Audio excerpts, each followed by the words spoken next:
Samajwadi party ने फिर अपना घटियापन सार्वजनिक तौर पर जग जाहिर किया है।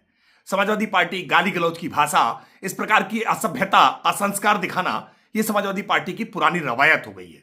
गाली गलौज तो उनकी अंदर रचा बसा है और इसी नाते उत्तर प्रदेश भारतीय जनता पार्टी के लोकप्रिय अध्यक्ष, 7 बार से महाराजगंज के सांसद और भारत सरकार के केंद्रीय वित्त राज्य मंत्री पंकज चौधरी जी के शारीरिक को लेकर के जिस तरह की घटिया स्तर की टिप्पणी की गई है, यह टिप्पणी निश्चित तौर पर उनकी मानसिक दिवालियेपन को दर्शा रही है।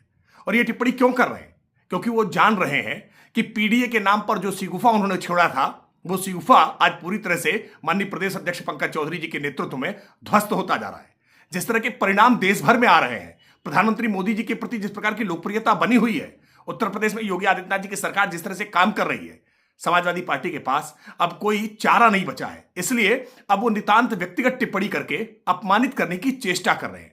ये चेष्टा पूरे पिछड़े समाज का अपमान भी है, क्योंकि उनको लगता है कि पिछड़ा समाज समाजवादी पार्टी की बपौती है और इसीलिए जानबूझ करके उनको लगता है कि कोई भी अगर इसमें हस्तक्षेप कर रहा है तो उसको व्यक्तिगत तौर पर अपमानित करें, ताकि वो अपमान से डर करके पीछे हट जाए। लेकिन भारतीय जनता पार्टी पीछे हटने वाली नहीं है, डरने वाली नहीं है, घबराने वाली नहीं है। समाजवादी पार्टी के इस तरह के घटियापने का हम मुंहतोड़ जवाब देंगे।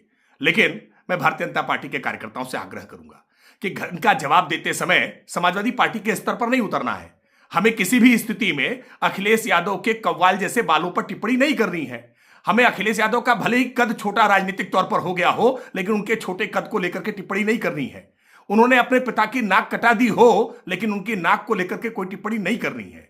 अखिलेश यादव जी पर इस तरह की अगर कोई टिप्पणी भारतीय जनता पार्टी का कार्यकर्ता कर रहा है तो मेरा उससे आग्रह है कि समाजवादी पार्टी से लड़ाई में समाजवादी पार्टी की तरह का ना बने।